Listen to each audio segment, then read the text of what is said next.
betapa bagusnya kalau misalnya di tempat yang bagus seperti ini ada kedai kopi yang bagus, kita menikmati alam sambil menikmati kopi. Dan juga katakanlah misalnya ada toko-toko souvenir, di mana katakanlah orang bisa membeli souvenir dan lain sebagainya, sehingga uang itu tinggal di sini. Karena kalau nggak ada katakanlah toko-toko kafe-kafe yang bagus, toko souvenir yang bagus, maka ya hanya sekedar retribusi seperti kemarin hanya 8.000 itu kan, Ya. itu tidak akan berdampak apa-apa bagi daerah ini. Tapi kalau misalnya ada katakanlah kafe yang bagus, ada toko souvenir yang bagus, maka itu tentu para turis, entah turis mancanegara, juga turis Nusantara, dan bahkan kita pun akan membelikan souvenir itu. Dan itu akan menghidupkan ekonomi daripada masyarakat di sini.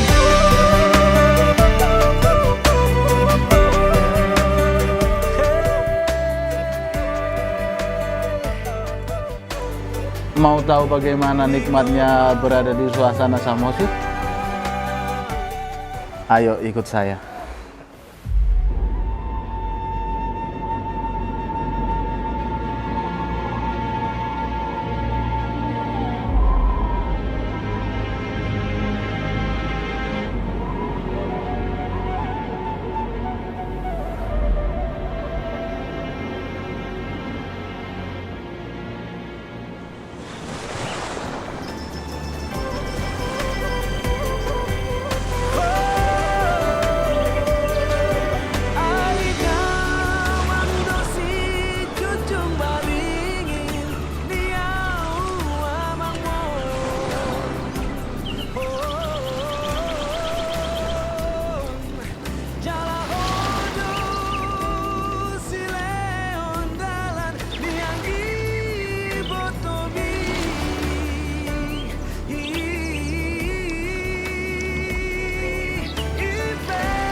Ada di Tongging ini menikmati liburan di lokasi yang sangat indah, eksotis, ada aliran sungai yang hebat, juga pohon-pohon yang cukup rindang, taman yang lumayan bagus, hanya tinggal perlu penataan sedikit demi sedikit supaya lebih rapi lagi,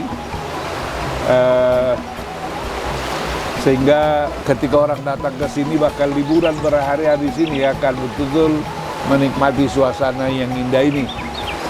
Nah, sekarang saya akan berbincang-bincang dulu dengan mertua mengenai hal-hal yang tentu kita alami beberapa hari ini dalam perjalanan kita kemarin dari Medan, lalu kita ke Brastagi, lalu kemudian kita hari ini ada di Tongging ini. Nah, Pak Mertua, kira-kira bagaimana melihat perkembangan pariwisata di daerah kita ini? Apakah sudah seperti harapan pemerintah, banyak orang, ataukah masih banyak hal yang perlu ditata ke depan? Baik, kita sebagai masyarakat yang sudah berjalan lihat langsung,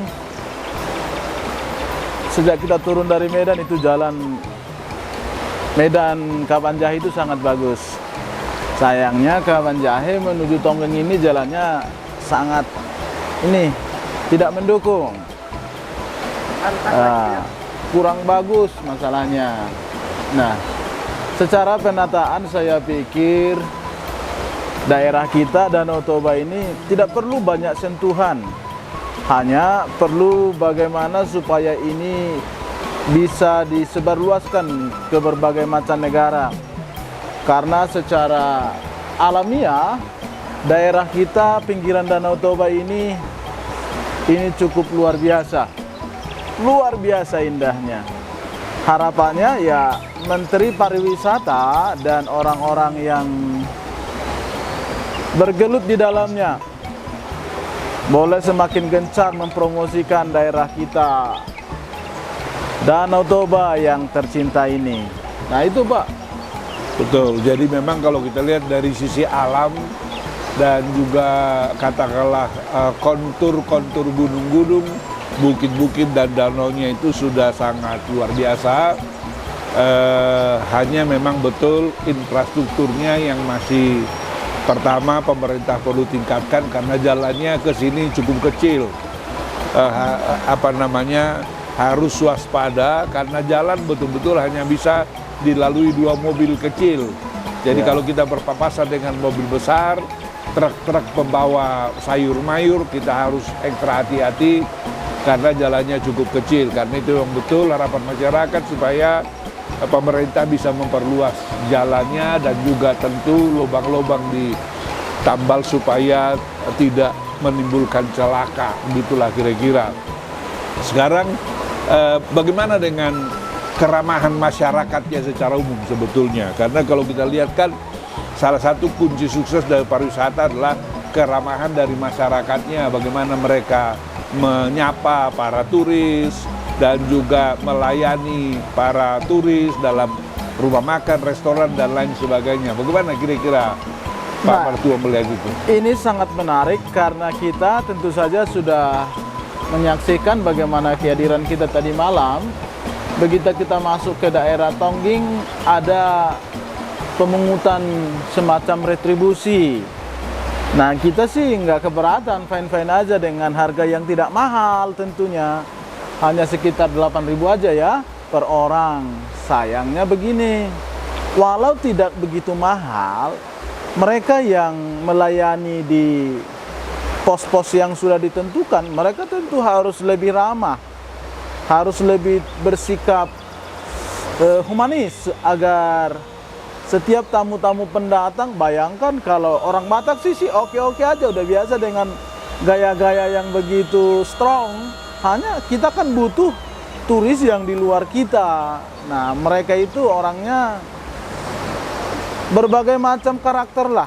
Nah harapan kita untuk setiap orang-orang yang sudah ditentukan di titik-titik tertentu menyambut para turis, menyambut para tamu, mohon agar lebih bersikap ramah, mohon agar bersikap lebih humanis, sehingga tamu-tamu yang hadir itu akan benar-benar merasa disambut, merasa terhormat. Karena apa? Mereka yang memulai menerima mereka di tanah kita ini merasa diperlakukan secara terhormat. Itu saja saya pikir. Baik, itu memang yang perlu sekali lagi diusahakan supaya lebih meningkat, supaya jangan gara-gara hal-hal kecil, hal-hal besar itu akhirnya kemudian ternodai kan begitu. Tetapi juga saya lihat juga di sini hanya alamnya saja yang bagus, tapi sebetulnya sarana prasarana pariwisatanya juga masih kurang. Contohlah misalnya katakanlah betapa bagusnya kalau misalnya di tempat yang bagus seperti ini ada kedai kopi yang bagus, kita menikmati alam sambil menikmati kopi. Dan juga katakanlah misalnya ada toko-toko souvenir di mana katakanlah orang bisa membeli souvenir dan lain sebagainya, sehingga uang itu tinggal di sini. Karena kalau nggak ada katakanlah toko-toko kafe-kafe yang bagus, toko souvenir yang bagus, maka ya hanya sekedar retribusi seperti kemarin hanya 8.000 itu kan. Itu tidak akan berdampak apa-apa bagi daerah ini. Tapi kalau misalnya ada katakanlah kafe yang bagus, ada toko souvenir yang bagus. Maka itu tentu para turis, entah turis mancanegara, juga turis Nusantara, dan bahkan kita pun akan membelikan souvenir itu. Dan itu akan menghidupkan ekonomi daripada masyarakat di sini. Saya kira itu juga hal yang perlu kita kembangkan ke depan, tetapi saya kira dari apa yang kita lihat ini kita punya harapan besar lah bahwa wisata Danau Toba ini kembali akan bangkit, lalu kemudian banyak orang datang ke sini sehingga akan berdampak kepada ekonomi masyarakat secara umum. Karena itu rekan-rekan pelaku pariwisata tetap semangat, tetap kuat, bahkan juga lakukan inovasi-inovasi yang bagus. Sama seperti sungai ini umpamanya katakanlah, di sini kan sebetulnya bisa dibuat misalnya katakanlah tangga supaya anak-anak bisa mandi di sini, tetapi tentu dengan penjagaan. Sehingga katakanlah orang punya pengalaman sensasi mandi di sungai. Dan kalau kita katakanlah yang sudah tua gini dari desa kan pernah dulu kita mandi di sungai. Anak-anak kita nggak pernah mandi di sungai. Nah kalau mereka bisa turun ke sini dengan dibuat tangga yang bagus, maka tentu itu akan menjadi pengalaman yang berharga kepada mereka. Tetapi tentu sekali lagi pelaku pariwisata tetap semangat, karena saya lihat di sini juga hari-hari biasa seperti di weekday seperti ini juga sangat sedikit juga tamu-tamu yang datang. Paling juga yang ramai hanya weekend dan hari-hari libur. Tapi tentu itu tantangan tersendiri supaya weekday itu katakanlah juga ada tamu, sehingga ya cukuplah biaya untuk memaintain katakanlah hotel, villa dan lain sebagainya. Tapi tetap semangat, optimis, kita percaya kita akan melihat hal-hal yang luar biasa di Danau Toba. Mantap, maju terus. Mantap.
ada juga rekan yang sedang menuju ke sini.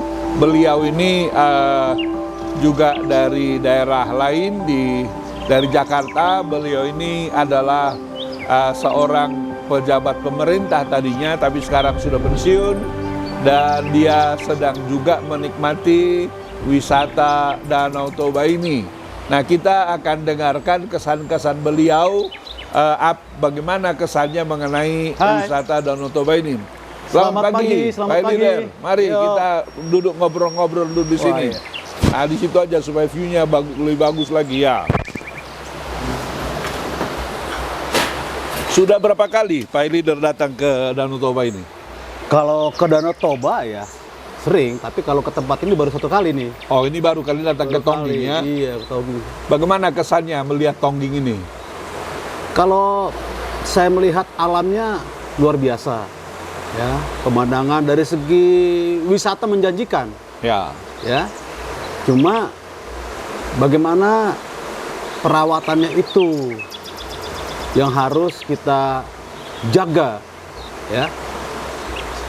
Seperti hari ini saya melihat di sini, ini sangat disayangkan, ya.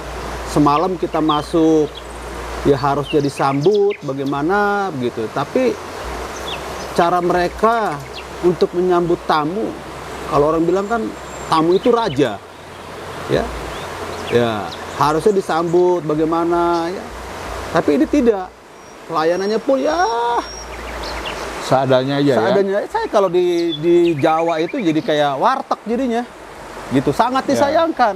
Ya, Nah, kalau pengen objek wisata ini berkembang, tentu kita harus mempersiapkan SDM-nya yang sesuai standar lah, ya. betul. Sesuai standar, ya. Sehingga ketika tamu-tamu wisata lokal, domestik itu datang, ini pasti kan yang mengkritisi banyak domestik, Ya, ya. Karena orang-orang domestik banyak sini. Nah, saya kira itu yang terjadi. Ini kan sayang sekali, fasilitas gedung ini tapi tidak dirawat. ya. Di kamarnya pun seperti itu, ya. Sayang sekali Ya. lah. Saya kira itu. Ya. Jadi memang masih banyak PR lah ya, PR Ya. yang perlu dikerjakan oleh Ya. para pelaku pariwisata di sini. Ya.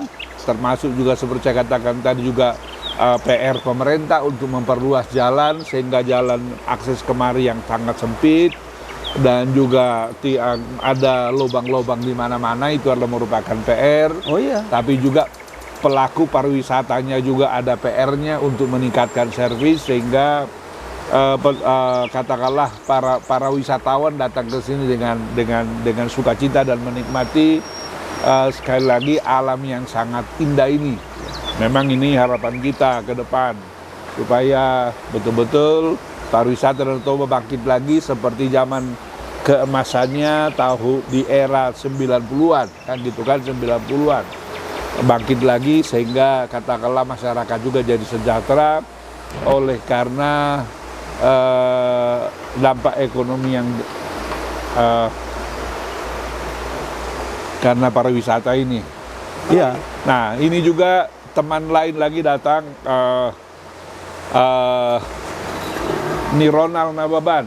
Dia juga adalah sebetulnya juga berasal dari Tapanuli juga, tetapi sudah lama di Jakarta, di perantauan, dan dia juga sudah malang melintang sebetulnya pergi ke berbagai wilayah baik Indonesia maupun juga luar negeri. Bahkan dia juga punya usaha travel sebetulnya, namanya Hitama Tour and Travel. Hitama itu Hitama udang pola halak, ya, itu maksudnya itu kan gitu.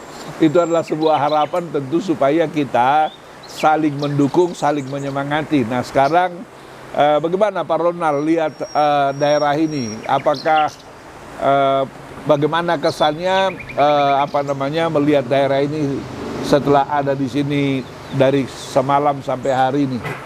Mungkin Pak Leader boleh kasih mic-nya tadi ke Pak Ronald supaya iya. Oke. Belum, kita sarapan di sana aja. Ya, kalau berbicara Mau diwawancarain? dari suasana tempat ini sangat luar biasa. Ya, menurut pengalaman saya, ini Danau Toba menjadi salah satu tempat terindah lah buat saya. Ya. Karena di sini lengkap ya, gunung dan airnya. Ada danau yang sangat luas. Bahkan ini danau terbesar lah di Indonesia. Nah, dengan panorama gunung ya yang sangat bagus. Nah, ini tentunya jarang ditemukan di tempat lain. Nah, cuman yang jadi persoalannya infrastruktur ya. Ini perlengkapan-perlengkapan dari bangunan, fasilitas-fasilitas hotel, itu yang menjadi memprihatinkan. Itu yang sangat minim sehingga orang tidak cukup puas ya ketika mereka datang ke Danau Toba ini karena dari sisi fasilitas tadi. Tapi kalau dari sisi keindahan alam, ya orang akan sangat puas. Tapi akan menjadi ada sedikit nilai minus ya, karena itu tadi fasilitas yang kurang memadai. Ya itu mungkin Pak. Ya memang lagi-lagi seperti pendapat dari berbagai kawan-kawan, memang fasilitasnya perlu ditingkatkan baik oleh pelaku pariwisata sendiri, juga pemerintah, tapi juga masyarakat, supaya masyarakat juga ramah menyambut para wisatawan sehingga para wisatawan betah di sini, bahkan datang lagi ke sini membawa kawannya. Karena sekali lagi dari sisi alam saya kira ini nggak ada duanya. Danau Toba ini adalah sepenggal surga yang turun ke bumi. Betul. Mestinya jadi berkat yang luar biasa bagi kita orang, katakanlah orang Batak ini, tetapi jadi kurang maksimal karena pengelolaan yang masih kurang maksimal. Jadi karena itu saya kira baik kita yang ada di sini juga rekan-rekan perantau, saya kira ayo kita bahu-membahu mengembangkan pariwisata ini sehingga pariwisata ini akan jadi berkat bagi masyarakat seumumnya. Tetap semangat kawan-kawan, karena kita tahu selalu ada harapan, selalu optimis untuk melihat masa depan yang lebih mantap lagi. Maju terus pariwisata. Horas.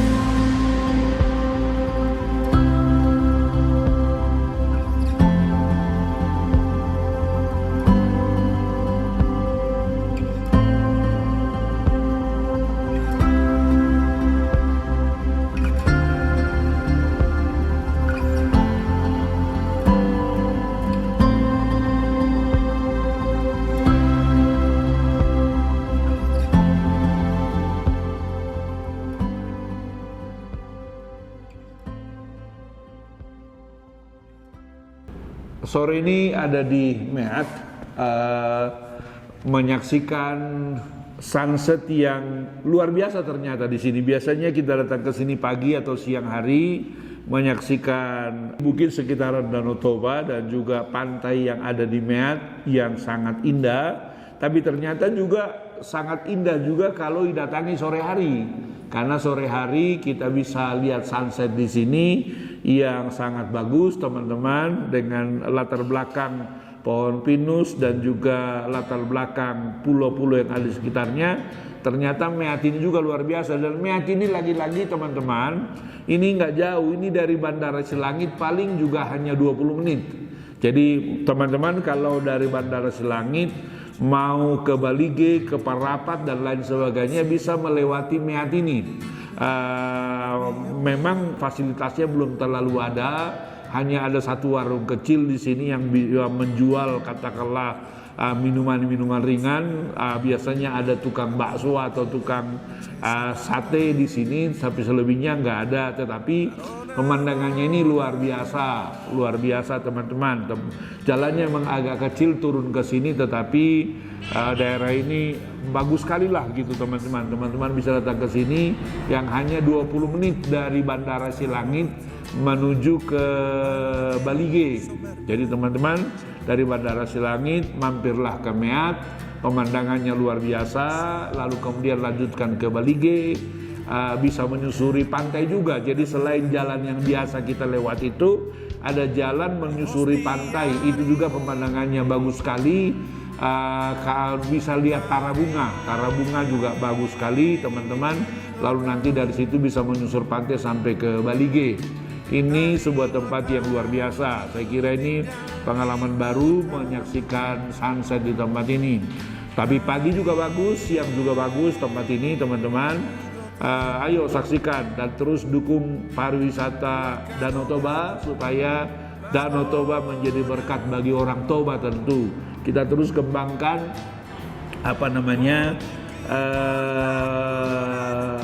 pariwisata ini dan juga dengan mendukung